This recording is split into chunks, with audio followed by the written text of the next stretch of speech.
Welcome to Business Innovators Radio, featuring industry influencers and trendsetters sharing proven strategies to help you build a better life right now. Fabio Spinella, welcome to the show. Appreciate having you on, man. Hey, good to be here. Thanks for having me. Great. Well, Fabio, tell us a bit about My Own Defender and how you are helping your students. So the concept of My Own Defender was birthed out of my own feeling of inadequacy when it came to defending just myself. And then later in life, as I got married, had a couple of children.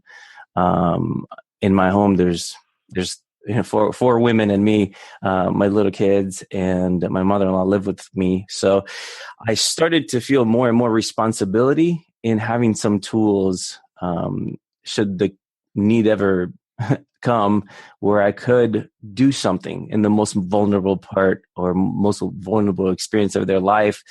They're looking for help. I don't want to be without a tool, without any kind of experience in how to defend ourselves or protect ourselves from somebody that's trying to do us harm. So those inadequacies that I felt in myself, I found that other people had as well. And so I dove deep into this stuff, and I've taken hundreds of hours worth of classes in both empty hand and firearms and survival skills and all that stuff. And what I felt would be helpful is if I could take that large amount of information and distill it down to the most useful things that would help people without having to put in the same amount of time. So you had your kind of own journey that you had to go through in terms of getting this training, but also now you're in a position, you have the confidence so that you want to share this with other people as well. Is that fair to say? Yeah. So the problem that I found is that most people don't have that time, right? So I dove in because I have other businesses and I had the time to invest into this, and I feel like it's really important to me. Maybe it's part of my personality. And so I dove so deep into it that people started to recognize and ask questions and go, hey, how do you do that? And what do you think about this? And what should I do if this, that, and the other? And the few pieces of information I was giving to people, which is what I felt were most important and what I actually do with my family, they found really useful as well. And my heart of a teacher, I taught for 10 years at high school and college level, and also my heart for people in helping the helpless and defenseless and all that stuff kind of came to a verge. It came to a point where I'm like, I probably should be doing this. It almost like it was inevitable, the teaching part and the protecting people part, they kind of came to a same place. And I feel like people are getting that information from me in a meaningful way, and they're putting it into practice, and it's helping people. And that makes me obviously happy and satisfied with that. Absolutely. Well, I want to go back a little bit because you mentioned having this feeling of not having the skills or Sure. inadequacy. I don't want to put words in your mouth, but maybe that. No, that's it. As far as being able to protect your family, did that come from someplace in particular? Was there like a particular moment in time where you're like, you got that self-awareness, something you saw on TV, or just a life experience? Where did that come from? So we're in a world of YouTube, dash cams, body cams from cops and whatever, and you run across, feeds on Facebook or whatever, where you see these encounters and reactions of people at these encounters. And most of the time, if they're just a regular Joe, like most of us, everyday people are, you find that they spend it feels like an enormous amount of time in that understanding what's going on. It's like a shock. They don't process the information. They're just like, this is not happening to me. There's no way this is going on.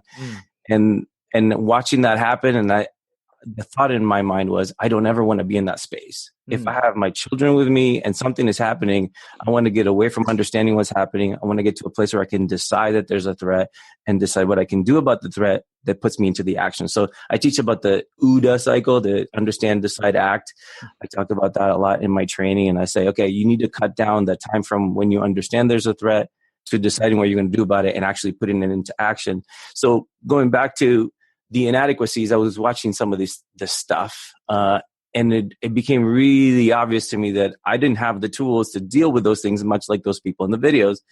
And so I started to dive deep into freehand and self-defense stuff and firearm stuff. And what can I do to shorten that reaction time? Because look, you're always going to be behind, when you're responding to something. Action is going to be slower than reaction. I mean, the bad guy is going to have one up you most of the time because you don't see it coming. You didn't initiate the contact. But how quickly can you get to a level playing field and have a chance to survive the encounter or, avoid the encounter or whatever?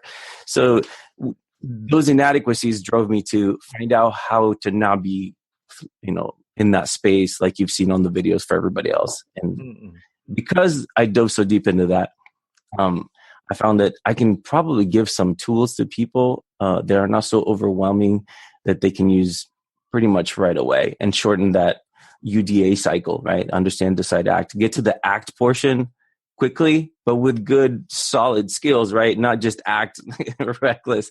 Are you efficient in your action? Like, do you know how to strike? Do you know how to fire a firearm? How do you do that and all that stuff, which I'm sure we'll talk more of. But that getting around to the action part and not just sitting there going, oh my goodness, this is not happening to me. Meanwhile, the attack is probably over in 2 or 3 minutes. And if you survived it, you're lucky, or you might be injured or something happened that's kind of permanent to you, So that's where it birthed. That's where it was like, I can't be that person that looks at my kid and the kid's looking helpless with those eyes of like, help me do something. And I don't know what to do. I cannot be that person. That can't happen to me. That's where it started. And then I felt like a lot of my friends and family would probably be in the same boat. And I'm like, this is not okay. People need some tools. And they maybe don't have as much time as me to dive in, but I can give them some stuff that's really applicable and significant. Now, these feelings and this reflection on your skills or lack thereof, did that come before you were married, before you had kids, like you had it already in you, or was it such that it's like, oh wow, I wake up, now I have children, now I have a family, I feel a responsibility to them now, or had you always had it at some level? Most people, I think, would say that they don't think about it so much until they have a family, and then this growth of responsibility, and that's probably true. I feel like it almost multiplied when I got married, and then multiplied again when I had kids. And I'm like, they're 2 little girls, they're under the age of 4. What do I do? I can't be helpless. But some of that probably is in everybody throughout life. People ignore it most of the time because they don't want to have to deal with the training of it or the time invested in it or the money invested in it or whatever.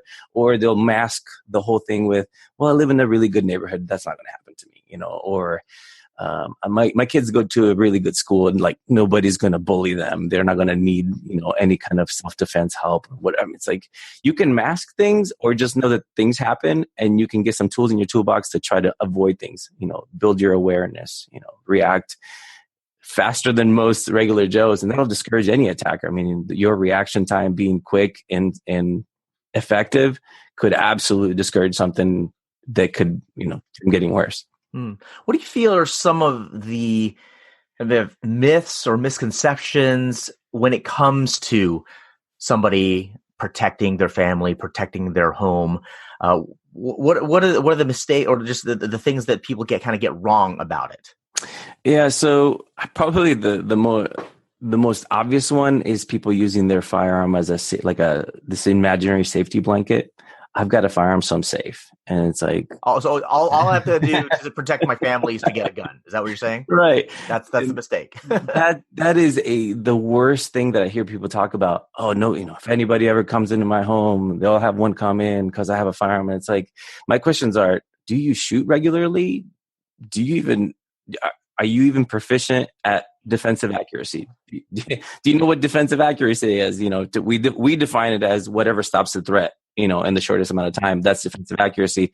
But some of these people that maybe only shoot once a year will have a horrible time at putting shots on target if the need comes, because they don't have any experience. They don't have any drills that they've done. They've not done any kind of malfunction clearance, all sorts of things that can happen when you're using your firearm. So that's not a safety, that's a tool, right? You have a firearm that's a tool that's going to help you maybe survive a scenario or stay away from a scenario getting worse if you know how to use it. So it's not your security blanket. Your security blanket is you've done the training that helps you be level with the attacker right away, getting through that UDA cycle immediately, and then going, okay, my actions are going to be more effective than the thug down the street. If somebody was to have a gunfight with me, which Lord willing, that will never happen, I know that because of my training, I'm going to be much more effective in my actions if it's going to, if we're going to go back and forth, right? Empty hand stuff. I'm going to be probably a little bit more up to par than the regular Joe down the street that's trying to intimidate me or whatever, right? So, the myth is if I have this tool, then I'm safe. And that couldn't be farther from the truth. If you have that tool and you don't know how to use it, you can hurt yourself. You can hurt people in your family. You can make a scenario worse. You can escalate a situation that wasn't even going to go there, but you presented your firearm in a scenario where you shouldn't have altogether. So you use force that you shouldn't have. Now you're potentially going to get into legal trouble because you didn't even know that you couldn't just brandish your firearm for no reason. You know what I mean? So there's a lot more to owning a firearm, and it's not as easy as if I have it, then I'm safe. You can have it and you can practice with it and do it properly, and that will help you, stay safer. But the tool doesn't do it for you. It's you, right? It's you. Where do you think that comes from, that people would think that, in that, all I have to do is get the gun. It's simple. That's it.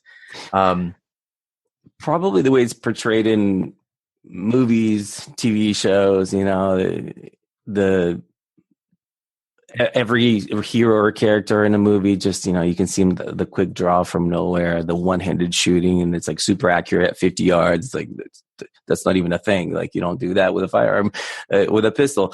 But I think it comes from that. Like if I'm a good guy and I have a firearm, like the guys in the movies and the TV shows, then I'm going to be okay. No, half the times you get completely ambushed, and so you may not even be able to present your firearm. If you are able to present your firearm, can you put shots on target while you're completely afraid for your life and the life of your family? You might be shaking. Your eyesight is going to get weird. Your hearing is going to get weird. There's a lot of things that happen when you put yourself in a scenario that way. That's why in a lot of our trainings that I run, we don't shoot at flat targets on a flat on a two-dimensional range, right? I have people moving around. We oftentimes try to have more three-dimensional things where you're moving forward and backwards and shooting to the side, and rubber dummies, steel targets, things that are very different and always changing, so that you're making those decisions, right? You're going through the understanding what's going on, you're deciding what to do, you're taking action, and that's happening over and over again. Whereas even the people that think they shoot enough, they'll go to a flat range and shoot at 15 yards and try to have a grouping this big, which is cute, but that's not what you need for defensive accuracy, right? Defensive accuracy is how fast can I stop that threat from hurting me, and that may be a grouping this big, which is probably and by this big I mean 6 inches, 8 inches, since we're doing a podcast here, right? It might be a bigger grouping, but it's much more quick, right? You get to a target faster, and those hits are going to stop the threat sooner. So it's a very different concept, and I think people miss the point a lot. What you mentioned what people train at, and you talk about flat targets and such. It sounds like there's a lot more to the training that you're talking about than just being accurate with how you fire, right? Yeah. You made mention earlier about gun malfunctions and that type of thing. Those are kind of like, I guess you learn that, and it's a matter of like learning how to you refer to it as a tool, right? Just like driving a car, you need to know how to put gas in, and the oil and all that kind of stuff. Same type of thing with a firearm. But it sounds like, though, aside from that, and aside from practicing your marksmanship, there are other things that have to be considered as well. Sure. So like when I put my students through classes, I'll often get their heart rate up, and I'll have them running back and forth for a little bit, and then I'll have them stop, draw, and fire on a target. Just little exercises like that expose how difficult it can be when you are a little bit out of control. And in an encounter, you're going to be a lot out of control, especially if you really are feeling a risk for your life. You're like, oh my goodness, that isn't a flat target that's not looking to kill me. That is a moving target that's threatening my life and the life of my family.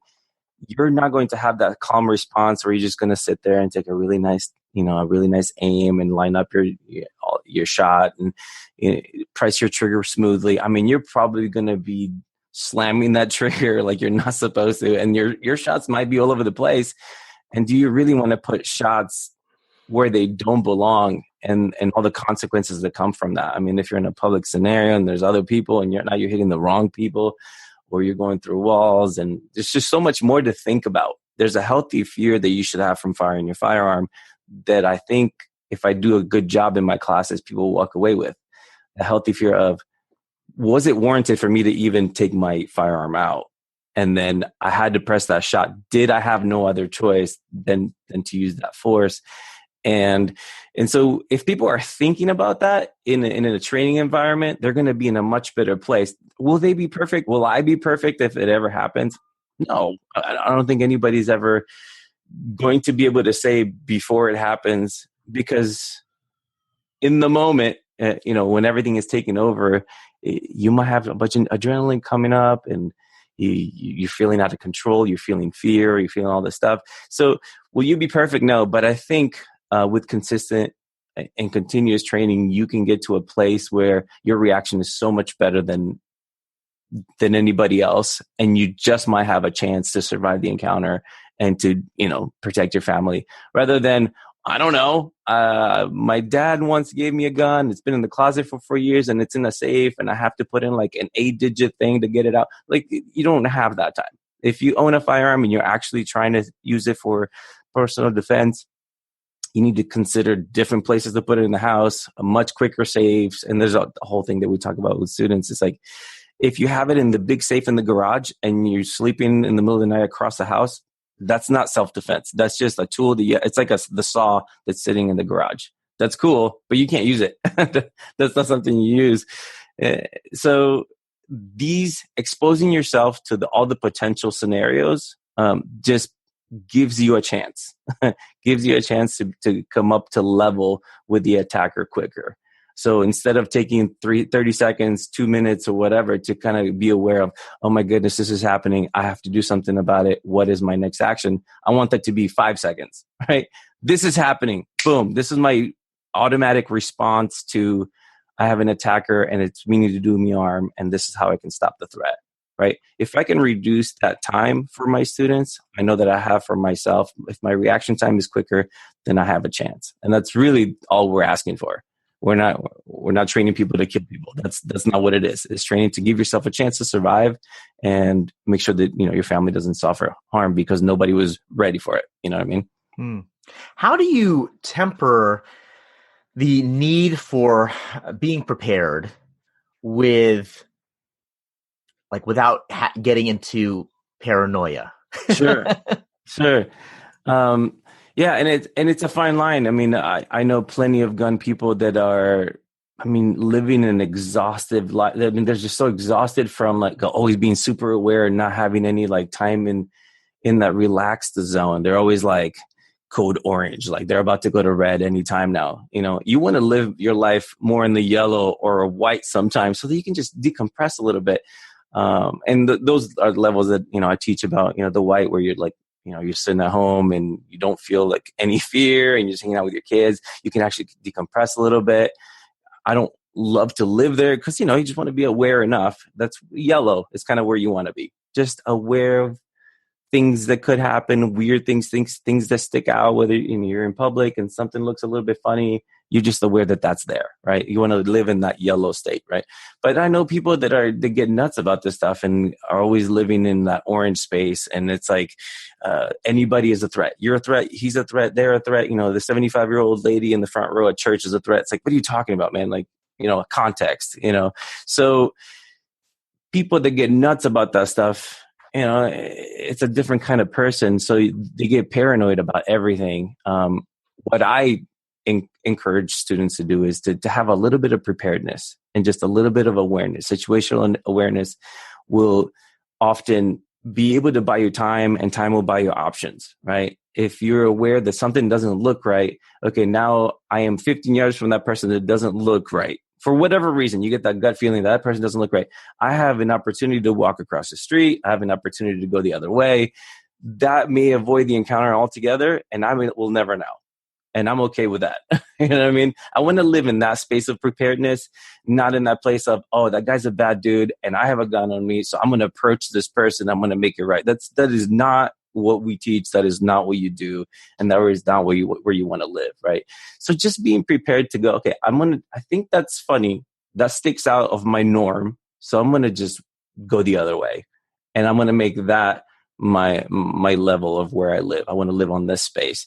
And so that's how I differentiate the preparedness to the paranoid state. You know, I think people really will just wear themselves out and wear their friends out and their family out because they go so deep in that paranoia stuff. And I have to carry 2 guns on me all the time. One is in my holster, one of them is in my ankle, and it's like, okay, I mean, you're not a high profile target. Probably nobody knows you exist. That's probably the norm.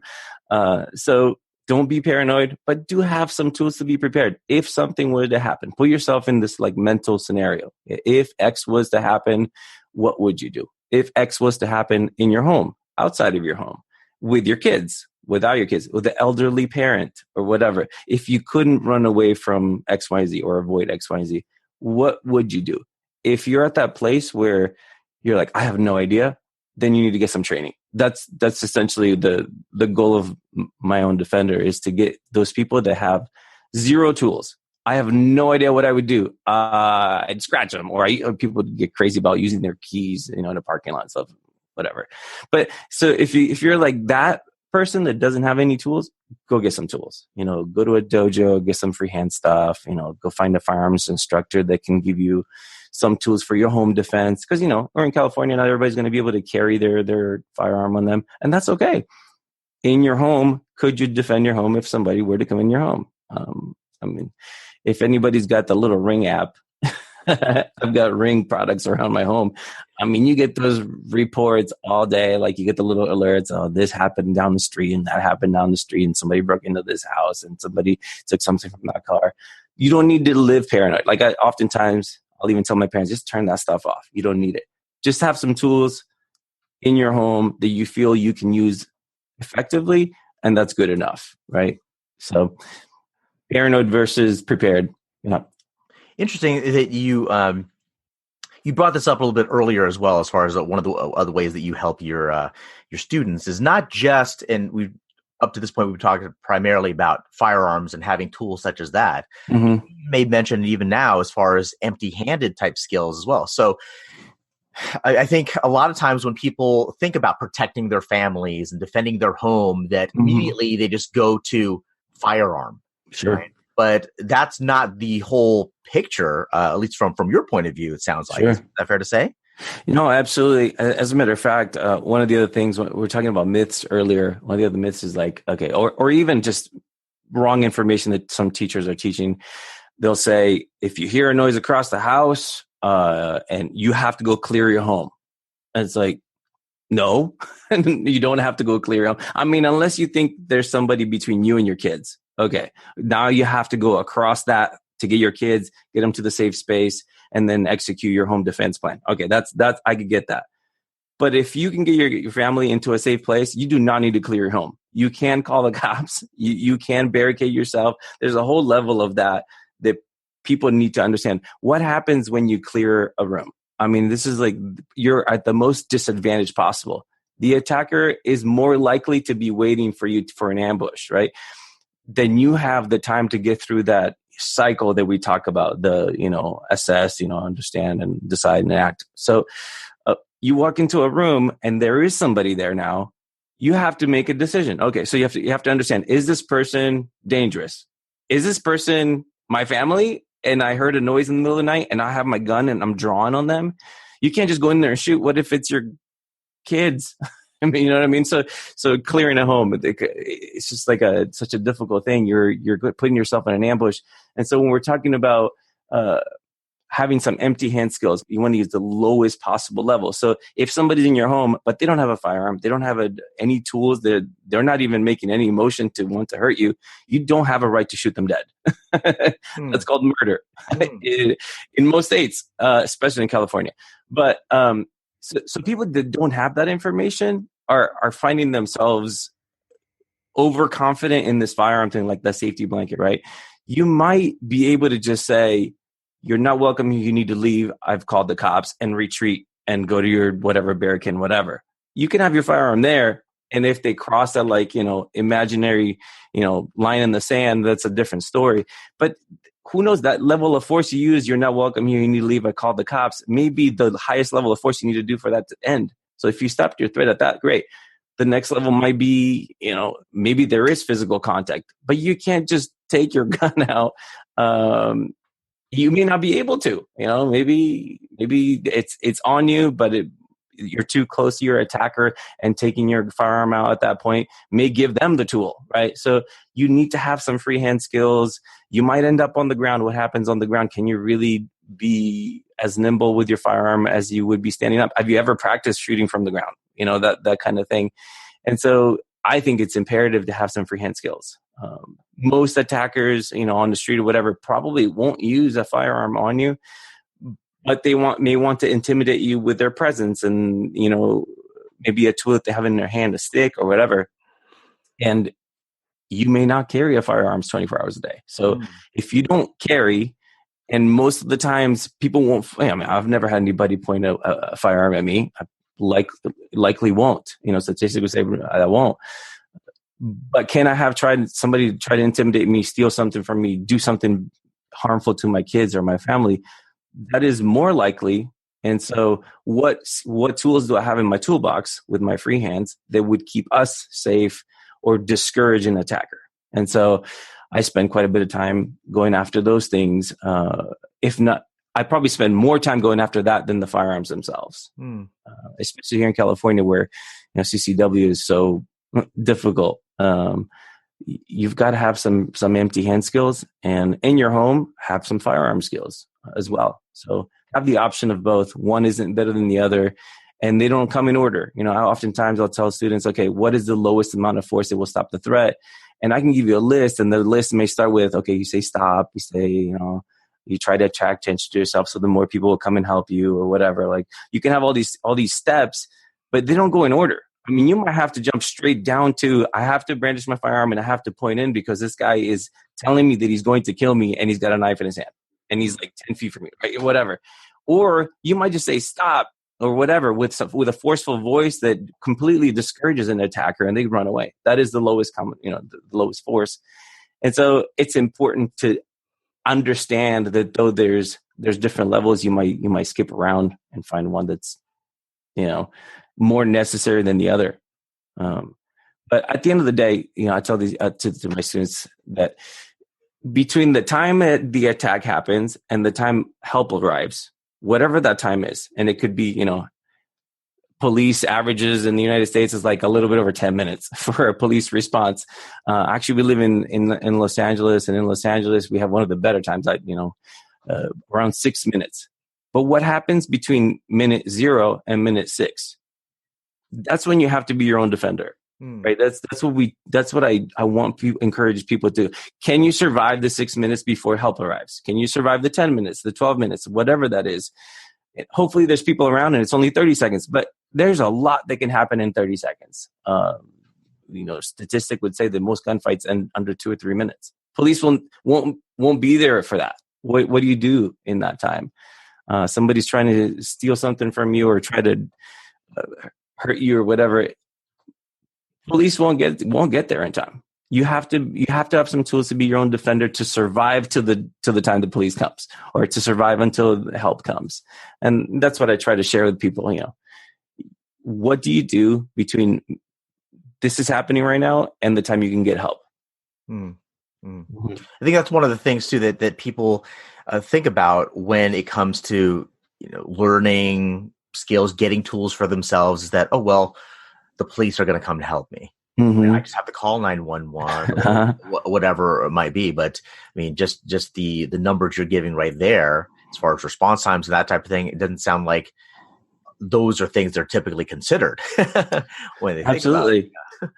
Yeah, and some of those times get skewed because they'll classify your call at the call center based on, if there's violence involved, if there isn't violence involved, whatever, robbery versus something else.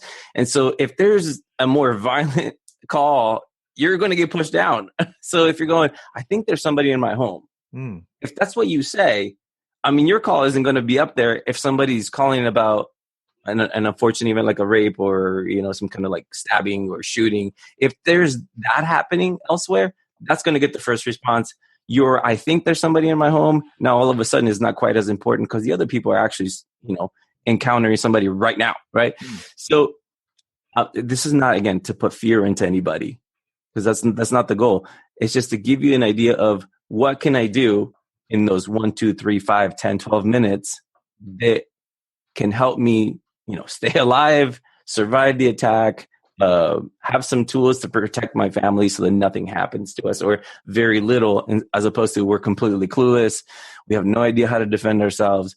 We are vulnerable to 100%, and everybody just kind of, hoping that somebody will come help us. I don't want to have to rely on the hope that the police will come. I will call the police, and that's part of the home defense plan. Absolutely. We have a home defense plan that we practice, and the whole family knows it, even the little kids. If this happens and mommy tells you to go this room, you go to that room and you stay there and you wait, whatever, all the stuff that people should be practicing. But between that, the starting of the plan and the time the help arrives, we have to have some tools in the toolbox that give us a chance to be on a level playing field as the attacker. I absolutely want to get into what you just mentioned there as far as the home defense plan and, getting your family involved, et cetera. But before we do that, you mentioned also legal, just like the word legal. Yeah. Now, I understand that you are not an attorney. You don't, Absolutely. any legal advice as such, but you bring that up. Why is that important when you're thinking about defending your family or defending yourself? Yeah, I mean, so I think the statistic is something like for every round that leaves your firearm, there's about $50,000 worth of investigation that goes on. That seems to be the number that people are going by. So let's say you're firing 6 rounds. Now you have to account for 6 rounds. Why did they go out? Where did they go? What did they hit? What was your intent? I mean, there's like a bunch of layers of stuff. So now you're like $300,000 deep in because you fired 6 rounds and maybe you didn't need to fire any. Now you're in a lot of hurt, or, maybe best case scenario, you hit the target 4 times and 2 went off and did something else. So those 4 stopped the threat. Maybe that gets justified by 12 people in a court of law. Maybe it doesn't. And now you can be held for some other legal thing.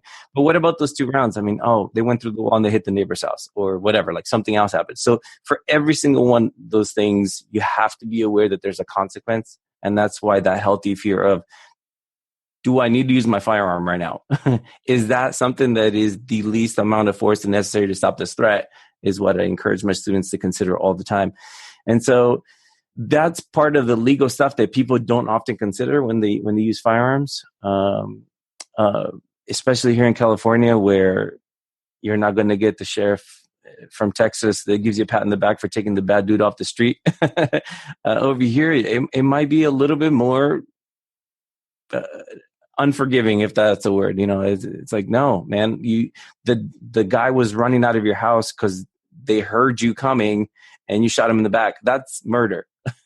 You're going to go to jail. I mean, more times than not. I mean, you better have the best representation on the planet. So when to fire, how to fire, how much to fire.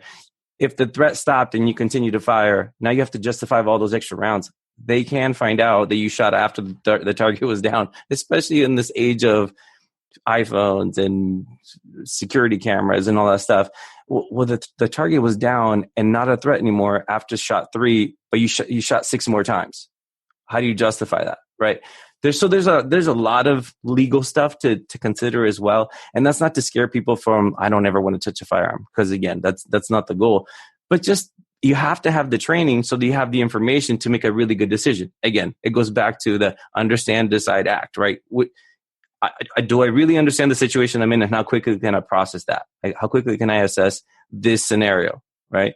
Then I have to make a decision. Is the decision appropriate to this level of threat, or am I going from this guy wants to, ask me a question, and I don't think he looks cool, so I'm going to shoot him. You know what I mean? It's like, okay, that's crazy, right? So is it an appropriate decision based on, and then is my action effective, or do I need to empty 4 magazines of rounds to get the threat down? That's a real problem. If I need to shoot 40 rounds to get the threat down, I am not efficient with my firearm, and I probably put a whole lot of people in danger when I did that, right? And in the court of law, that's not going to go well. Again, I'm not a lawyer, and I can't say what's going to happen to you, but you have to at least have thought about these things in your training and been exposed to scenarios where you just don't have the right to brandish a firearm altogether. So that's part of the reality that we live in, though, that right. typically is not considered in those things that we talked about earlier, like in movies and in media, et cetera. Right? It's like, that they don't put that in the script, but it's part of our reality ultimately, and it has to be considered. Absolutely. I want to go back though to that. When we're thinking about defending your family, having a plan, but involving your family. In your case, it's your wife and your mother-in-law and your 2 kids. Yeah. How do you go about doing that in a way that gets them on board without, again, kind of not getting them, especially with children, scared and Sure. like, oh my gosh, right? Will they be scared? Likely. I mean, if you're going to wake up a kid in the middle of the night and you do it incorrectly with a bunch of fear in your eyes, they're probably just going to start making a lot of noise, crying, whatever. But I mean, even in terms of just like, okay, you've created a plan, right? Now you're going to talk to them about the process, just introducing the idea to them. Yeah. So the way we do it here, I mean, and every family is different, every plan is different. And, that's part of the process with my own defender. The layout of your home is going to drastically affect your home defense plan, how many people live there, the age of the people that live there, the mobility of the people that live there, their proficiency with firearms, their proficiency with any kind of tool or whatever. So for us, because there's so little, we have a plan where, my wife is going to attend to picking, grabbing them from their room and putting them in our safe place. We have a safe place. Also, making sure that the mother-in-law, that also the other adult in the home, understands what the plan is, so that she's not in the middle of the wrong. She's not in the hallway when she's not supposed to be. She's going to go to the right place at the right time, and not get to an emotional state where the kids are going to freak out. Right. So there's things that we have in place where we go, okay, this is what you do if mommy comes into your room. You're just going to follow her. You're going to go to this place. You're going to stay as quiet as you possibly can. Right. For them at this age, that's probably more than I can ask of them, right?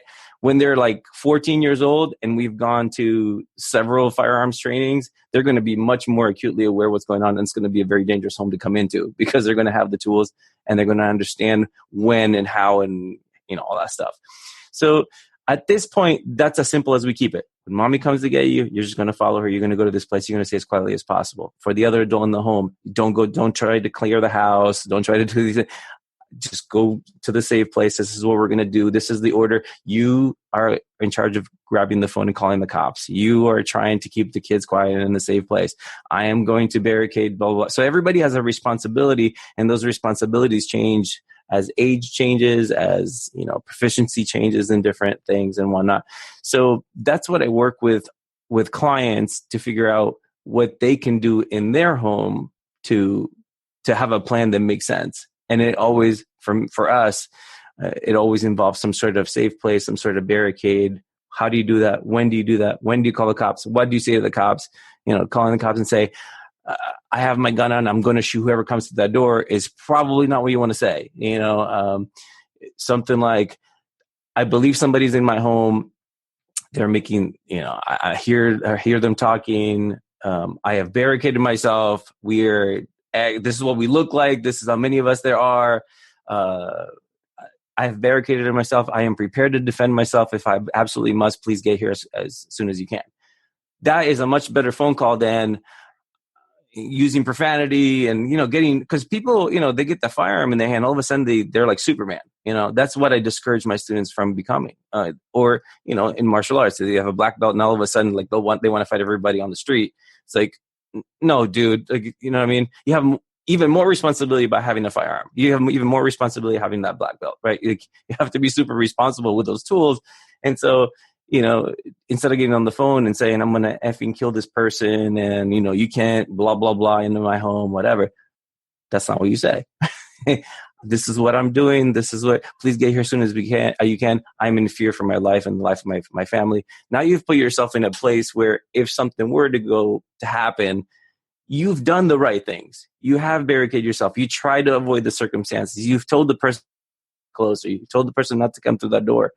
You've done other things to avoid the ultimate, because you can't take back a bullet. I mean, once it's out, it's not coming back. Whether it hits the target or not, it's going to hit something. So I tell my students, absolutely no firing unless you are in fear of your life and you have to do it. And there's no other, force that you can use to stop the threat. And so we talk about those things all the time because it's so important. You can get in so much legal trouble. And if your family doesn't understand that that's what you're supposed to do, they might even go, how come you're not firing? Like, I need you to, right? In that moment, there shouldn't be any talking, right? We're trying to be quiet. We're trying to be like away from everybody, just attracting no attention or escalating the things, with the attacker. If there's an attacker in the house, I don't want them to know where we are. I don't want them to know how much firing power we have. I don't even want them to know that we have anything that we're going to fire with. Some people train to tell them that you have a gun and you're going to shoot them. Why? So what if they get all amped up about having a shooting match? Now they want to come and have a shooting match. I don't want to shoot them. I want them to leave. If they want to grab what they want to grab, I want them to go. So everybody in your family kind of needs to know what the plan is and how we approach things. And when it's time to fire, whoever's been trained to fire will have the tools and will shoot when it's appropriate, right? I don't want, I wouldn't want my wife to tell me, oh, you should fire now. How come you're not firing? or my mother-in-law or whatever, So we talk about these things so that they have a sense of, okay, that person's trained in this, in our home would be me or my wife. Those people are trained. They know what they're looking for. I'm just going to do my part. And my part may be holding the kids. My part may be calling the cops. My part may be barricading the room, whatever, right? But it's imperative. I mean, and I know people that talk about having a plan, but don't really put one together. Or if they're better than most, they'll have a plan, but they will have never practiced it. Mm-hmm. So it's like, I understand that you have a plan, but if it actually happened, what does it look like? Who walks where? And do you cross each other? And at what point do the cops get called? And are you going to be downrange of my firearm if this is what I'm trying to hold? If I'm trying to hold the hallway in this my specific layout, are you going to try to be crossing the hallway? I don't want to muzzle you, right? So we talk about those sorts of things with all the clients and go, okay, well, your layout looks like this. You have 2 floors, looks like that. Or you live on a ranch and cops aren't going to get there for 45 minutes because that's the nearest sheriff department. Your scenario is completely different, And I talk to those clients too, and it's like, well, yeah, you have a different responsibility because nobody's coming and the attacker knows it. That's an interesting thing. I mean, there's a lot of, obviously it looks, a lot of things to consider when you're thinking about protecting your family. I mean, it's not as simple as what we see absolutely in the movies or, in fiction, right? Absolutely. Or like what we'd hope that it would be just clean and simple or such. Lots of gray area in there. Mm-hmm. What have you found?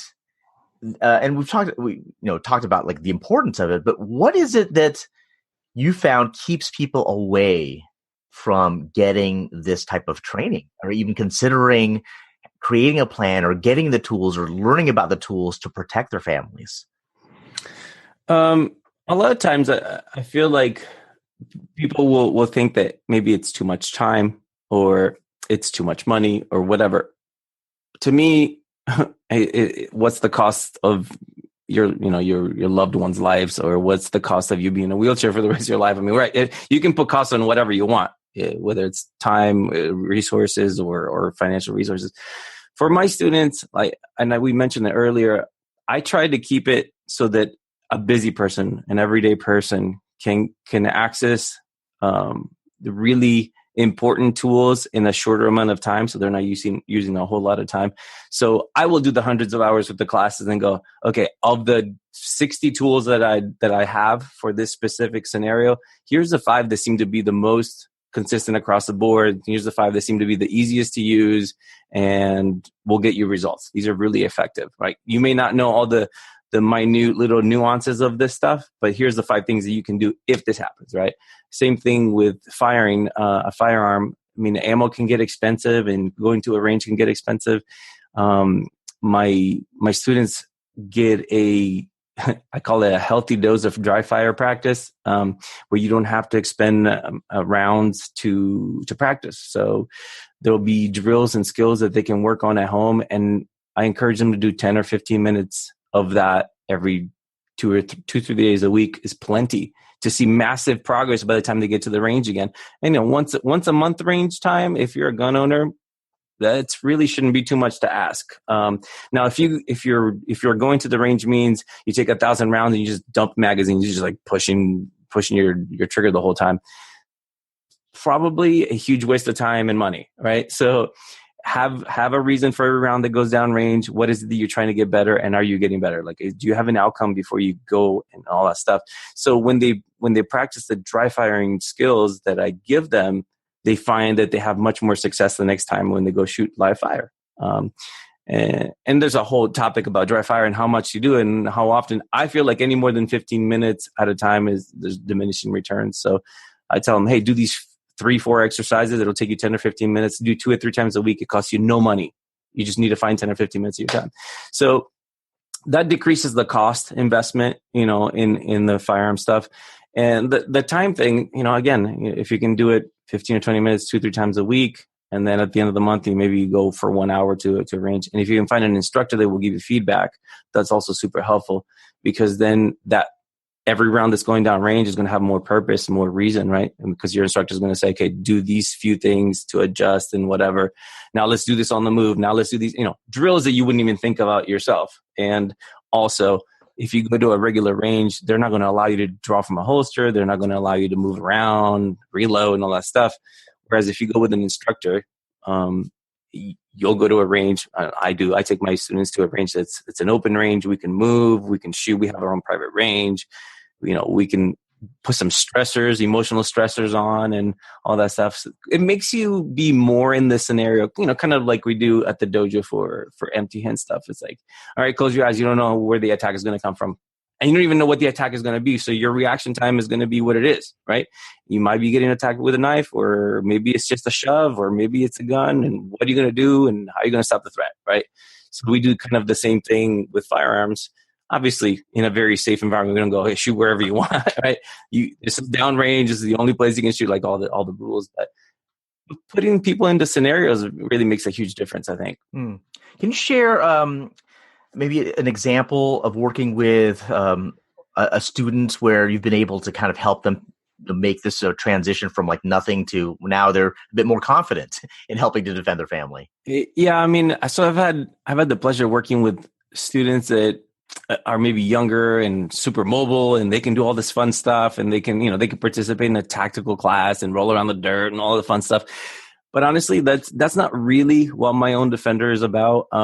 We're not here to train tactical geniuses or commandos, right? I mean, there's just places for that, and that's cool. Like, go do that. I mean, I do that for fun, but that doesn't really help me with my defense, my like home defense stuff. I'm not going to roll around the dirt and, shoot from a prone position ever. I mean, right. But for the more meaningful students, like I had a student that was, probably 74, 75, something like that. This was about a month or two ago. And she had a lot of physical disabilities. She had arthritis, or her knuckles, whatever. Like her fingers were a little bit crooked, and she had a hip replacement. So she had limited mobility and all this stuff. And she came with very low confidence in saying, "I have a gun. We have a gun for home defense. My husband is also pretty disabled, so we're not really mobile. We can't really escape or avoid a lot of things. What can we do if somebody comes in our house? Where should we go? And when is it okay to present my firearm, and can you help me be more on target?" Because, she hadn't shot forever. So in a classroom environment, we talked about, okay, what's your house look like? And, let's devise a plan for that. And they were super thrilled with, okay, now we have these 5 things that we're supposed to do when and if something happens, instead of, I don't know, what do you do first? Do you do anything? Do you just, or are you like everybody else in shock for 2 minutes and then another 2 minutes going, this is not happening to me. And by then it's over. Right. So we had the plan, and then we went to the range and we worked with her abilities. Okay, this is how you can hold your firearm. Because, there's very specific ways in which you hold the firearm to manage recoil and get, follow-up shots and all that stuff. But she had some limited things that she could do. And within 30 minutes, she was putting groups together. They would stop any threat. She was, and we went out as far as 15 yards. And most times you're going to use a handgun, it's going to be probably inside 5 to 10 yards, really, more like 5 to 10 feet. But she was out to 15 yards putting groups together. They would have stopped just about anything anywhere, right? So even down a long hallway in your home or whatever. So she was thrilled with the ability that she was able to put together this plan in a day or two, because she had to go home and do some follow-up homework on, okay, what can I use to barricade, right? I gave her homework to do stuff. But so I think in a couple of days, she probably finished that plan. And then their shooting skills improved so drastically in about 30 minutes, right? She's not just going to the range for shooting for fun. She had a very specific purpose. She wanted to have defensive shooting abilities. And so we worked on defensive shooting skills, which are not the same thing as marksmanship skills, which is what most people want to work on, right? They want a group that's the size of a dime. And it's like, cool, man, but you don't really need that. And you won't be able to do that in a defensive scenario when you're like shaking because you're so afraid of what's going on at the time. So she was a really good success story. I feel like it's probably one of the people that I've helped the most, because she was so discouraged from her state and her ability to do some things. And then by the end of one session, even, and we're going to have follow-up sessions, but even at the end of one session, she was like, oh my goodness, like I can do this. I can draw this firearm. I can put it on target. I have some great follow-up shots. I can see where the rounds are hitting. That's a lot of confidence. You want to make sure that you get to that level. And I think that was the best story as far as a student. I've had young guys that are already pretty good shots, and we just tweak some things, and they start doing like competitive shootings, and that's cool too. But as far as like home defense, self-defense type stuff, I think she's my favorite. That's a great one, particularly being in the state that she was in physically, and being in part of what most would say are. She's part of a kind of a more vulnerable type population as well, right? Given her age and challenges there. It's fantastic. As far as anybody that is considering now, they've listened to all of this. They're like, wow, I think I want to take some steps, Sure. To help defend my family a bit more. What is the most important question, would you say, that, as a parent, maybe as somebody that has kind of maybe the head of the household or such, what's the most important thing that they really need to consider starting down this path? Yeah, so I would put myself in like a hypothetical scenario. And again, it's not about paranoia or inducing fear or whatever. Just go, if this happened, what would my response be? How long would it take me? Would I be in shock? And honestly, if you're really honest with yourself, even me with as much training as I have, I think if something, the moment this happens, I'm going to have to shake myself out of it, and my training is going to take over. But there's going to be that moment of, oh crap, this is actually happening, right? So put yourself in a hypothetical scenario and build that awareness, right? Be aware of what you don't know.